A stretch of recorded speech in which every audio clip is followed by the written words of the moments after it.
أعوذ بالله من الشيطان الرجيم بسم الله الرحمن الرحيم الحمد لله رب العالمين الصلاة والسلام على أشرف الأنبياء والمرسلين حبيب إله العالمين أبي القاسم مصطفى محمد اللهم صل على محمد وآل محمد وعجل فرجهم وعلى أهل بيته الطيبين الطاهرين المعصومين رب اشرح لي صدري ويسر لي أمري واحلل عقدة من لساني يفقه قولي أما بعد فقد قال مولانا صاحب الزمان عجل الله تعالى فرجه الشريف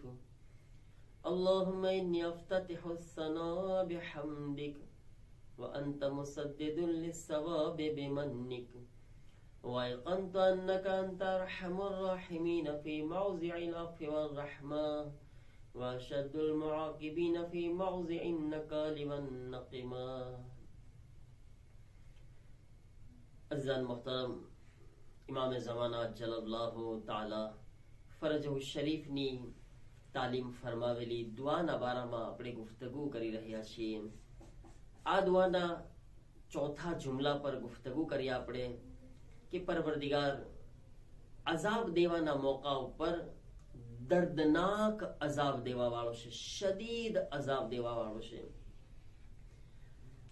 ત્રીજો જુમલો અને ચોથો જુમલો. ત્રીજા જુમલાની અંદર આપણે શું કીધા કે રહેમ કરવા વાળાના મોકા ઉપર પરવરદિગાર સૌથી વધારે રહેમ કરવા વાળો છે.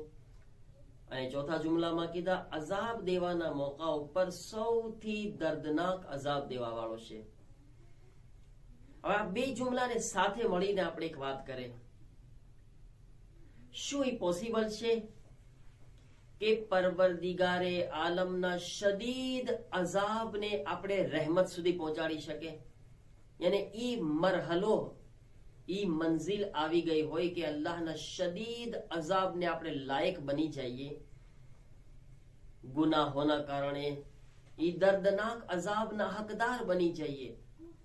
તો શું આપણે ઈ મંઝિલમાંથી, જ્યાં ત્રીજો જુમલો છે કે ખુદા શદીદ રહેમ કરવા વાળો છે, બે ઇન્તહા રહેમ કરવા વાળો છે, એમાં દાખલ થઈ શકે છે આપણે?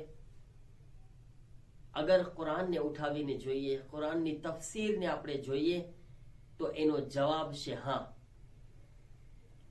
ભલે આપણે દર્દનાક અઝાબમાં ના હકદાર બની ગયા હોઈએ ને, છતાં પણ આપણે અલ્લાહની રહેમતમાં શામિલ થઈ શકે છે.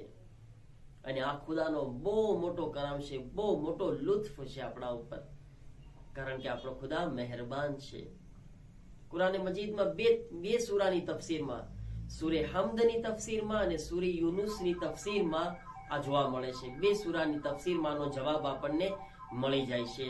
સૂરે હમ્દની તફસીરમાં જ્યારે આપણે જોયા તો સૂરે હમ્દની તફસીરમાં તફસીરે નમૂનાની અંદર આયતુલ્લાહ મકારીમ શિરાઝી એક વાત બયાન કરી. આયતુલ્લાહ મકારીમ કે એક કોમ હતી, જે કોમની અંદર, જે કોમના ઉપર અઝાબ વાજીબ થઈ ગયો હતો એ લોકોના ગુનાહોના કારણે, અઝાબના હકદાર બની ગયા હતા એ લોકો પોતાના ગુનાહોના કારણે. એ કોમની અંદર લગભગ બધા ગુનાહ કરતા હતા. એક કબીલો હશે, કોમ હશે યા ગામ હશે, બહેરહાલ એક એ બધા ગુનાહ કરવા વાળા, અને એના ગુનાહોના કારણે મુસ્તહકે અઝાબ કરાર પામ્યા, અઝાબના હકદાર બની ગયા બધા લોકો. હવે એ કોમની અંદર એક બચ્ચું હશે, એ બચ્ચું સૂરે અલ-હમ્દની તાલીમ હાસિલ કર્યું. તફસીરે નમૂનામાં છે એ બચ્ચું સૂરે હમ્દની તાલીમ હાસિલ કર્યું, સૂરે અલ-હમ્દને શીખે છે.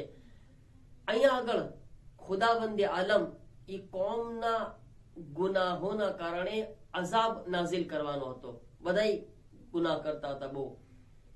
પણ જ્યારે એક બચ્ચું સૂરે અલ-હમ્દની તાલીમ હાસિલ કરે છે અને એ સૂરાની અંદર કે જેની શરૂઆત અલ્લાહની રહેમાન ને રહીમિયતની સાથે થાય છે, જેની બીજી આયત અર રહેમાનુર રહીમ છે, તો આ સૂરાની તિલાવત કરવી, આ સૂરાની તાલીમ હાસિલ કરવી સબબ બની ગયું કે પરવરદિગાર આલમની રહેમત જોશમાં આવી ગઈ અને એ કોમ ઉપરથી 40 વર્ષ સુધી અઝાબ ટળી ગયો. અને કોમને અલ્લાહે ઈ આ સૂરાની બરકત, આ સૂરાના કારણે અને એક બચ્ચાના આ સૂરાના શીખવાના કારણે પરવરદિગાર આલમ નો અઝાબ જે છે એ રહેમતમાં ટળી ગયો. અઝાબ ટળી ગયો અને ખુદાની રહેમત નાઝિલ થઈ ગઈ. આ એક મિસાલ મળે છે આપણને. અને એક મિસાલ બીજી સૂરે યુનુસની અંદર આપણને મળે છે. સૂરે યુનુસની આયત નંબર 98 98મી આયતમાં જેમાં મળે છે કે આ એક કોમ એવી છે, હઝરત યુનુસ અલૈહિસ્સલામની કોમ, કે જેણે મોકા ઉપર તોબા કરી અલ્લાહ તાલાએ એનો અઝાબ ટાળી દીધો. આ કોમ એવી છે યુનુસ અલૈહિસ્સલામની કે જેના ઉપર આવેલો અઝાબ ટળી ગયો છે. આવેલો અઝાબ, એને એમ સમજો કે બસ થોડીક વાર હતી અઝાબને, અને આવેલો અઝાબ જે કોમથી પાછો ફરી ગયો છે એ કોમ હઝરત યુનુસ અલૈહિસ્સલામની કોમ છે. નકર આજ સૂરે યુનુસની આયત નંબર 90માં 90માં આપણે જોઈએ તો એમાં ફિરૌનની બી મિસાલ આપી છે કે ફિરૌન કે જે દરિયામાં ડૂબી રહ્યો હતો અને ડૂબતા ખુદાને કહે છે કે ખુદાયા હું તારા ઉપર ઈમાન લાવું છું.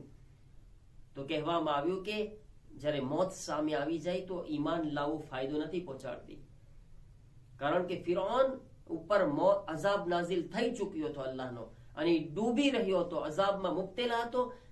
પછી એને તોબા કરી હતી. જ્યારે કે યુનુસ અલૈહિસ્સલામની કોમ ઉપર અઝાબ નાઝિલ થયો નહોતો, ફક્ત આસાર દેખાણા હતા, હાલાત દેખાણા હતા અઝાબના. હવે વાત શું હતી? હઝરત યુનુસ પૈગંબર 33 વર્ષ સુધી તબલીગ કર્યા કોમની અંદર. 33 વર્ષ 33 વર્ષ તબલીગ કર્યા પછી ફક્ત 2 જણા ઇસ્લામ કબૂલ કર્યા, 2 જણા ખુદાને કબૂલ કર્યા. હઝરત યુનુસ પૈગંબરની વાતને માન્યા, ઈમાન લાવ્યા. કેટલી મહેનત કરે છે આપણા અંબિયા. વાકેન અંબિયા અલૈહિસ્સલામની જહેમતોને આપણે નથી સમજી શકતા. વર્ષોના વર્ષ દીને ખુદાની તબલીગ પાછળ કુરબાની આપે છે, અને એમાં પણ 2 જણા ઈમાન લાવે છે. 33 વર્ષ પછી નબીએ ખુદા યુનુસ અલૈહિસ્સલામ બદદુઆ કરે છે કે પરવરદિગાર આ કોમ ઉપર અઝાબ નાઝિલ કર. આ કોમ સમજવા તૈયાર નથી, વાત માનવા તૈયાર નથી. એક નબી બદદુઆ કરે, પરવરદિગાર કબૂલ કરે છે. હઝરત યુનુસ અલૈહિસ્સલામની બદદુઆ કબૂલ થઈ. ખુદા કીધું કે અઝાબ નાઝિલ થશે. જ્યારે યુનુસ અલૈહિસ્સલામને પરવરદિગાર તરફથી આ કહી દેવામાં આવ્યું અઝાબ નાઝિલ થશે, યુનુસ અલૈહિસ્સલામ કોમને કહીને કે તમારા ઉપર અઝાબ નાઝિલ થવાનો છે, અને કોમને છોડીને હઝરત યુનુસ અલૈહિસ્સલામ ચાલ્યા જાય છે. હઝરત યુનુસ અલૈહિસ્સલામ નીકળી ગયા. હવે એ કોમની અંદર જે 2 જણા ઈમાન લાવવા વાળા હતા, એક આલિમ હતો, એક આબિદ હતો. આબિદ પણ સમજી ગયો કે આ કોમ ઉપર અઝાબ નાઝિલ થશે, તો આબિદ પણ કોમને છોડીને ચાલ્યો જાય છે. પણ જે આલિમ હતા તે આલિમ કોમને છોડીને નથી જતા. હવે એવું થાય છે કે આસાર અઝાબના નમૂદાર થવા લાગ્યા. આસમાનની અંદર આસાર દેખાવા લાગ્યા. એવું લાગ્યું કે આસમાનનો ચહેરો બદલાઈ રહ્યો છે અને કઈ બનાવ બનવાનો છે એવું ફિલિંગ થવા લાગ્યું. એટલે ઓલો આલિમે દીન સમજી ગયા કે યુનુસ અલૈહિસ્સલામની બદદુઆ કબૂલ થઈ રહી છે, અઝાબના આસાર છે. આલિમે દીન હતા, ભણેલા, હોશિયાર, એમાં એક નબી પાસે ઇલ્મ હાસિલ કર્યું હતું.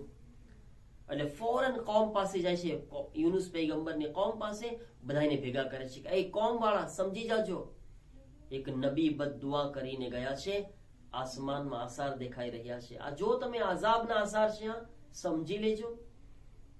અઝાબ આવશે ને કોઈ નહીં બચાવી શકે.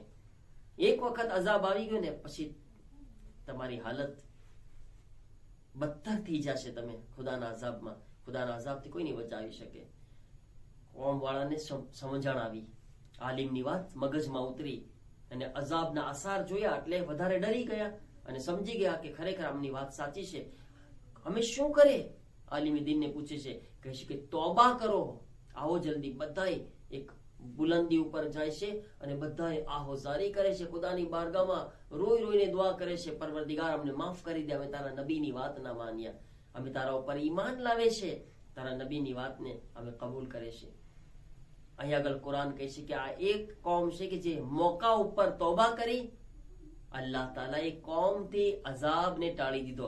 અહીંયા આગળ બી આપણને સમજાણું કે અલ્લાહનો અશદ અઝાબ, ખુદાનો દર્દનાક અઝાબ, આવેલો અઝાબ અગર મોકા ઉપર તોબા કરવામાં આવે છે તો ટાળી શકે છે આપણે, તો ખુદાની રહેમત એના ઉપર હાવી થઈ શકે છે.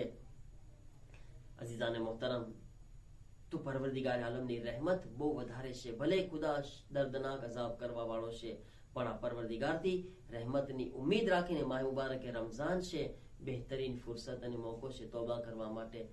આવી જઈએ ખુદાની બારગાહમાં, પોતાને હાજર કરી દઈએ.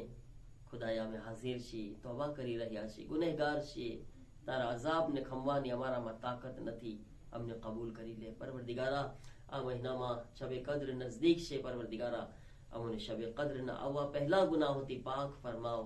શબે કદ્રને બહેતરીન રીતે દર્ક કરવાની તૌફીક અતા ફરમાવો. પરવરદિગારા, આ મહિનાની રહેમતો, બરકતો, મગફિરતો અમારા શામિલ હાલ ફરમાવો. જે બાકી અય્યામ છે તેમાં તૌફીકાતમાં વધારો ફરમાવો. તારા સાલિહ બંદાઓમાં શામિલ ફરમાવો. મુમિનીની પરેશાનીઓ દૂર ફરમાવો. મરીઝોને શિફાતા ફરમાવો. જન્નતુલ બકીના રોઝાઓની તામીરના અસબાબ ફરાહમ ફરમાવો. અમારી આખિબતમાં ખૈર ફરમાવો. ઇમામના ઝુહૂરમાં જલ્દી ફરમાવો. અમને ઇમામના મદદગારોમાં શામિલ ફરમાવો. રબ્બના તaqabbal મિન્ના ઇન્નકા અંતસ સમીઉલ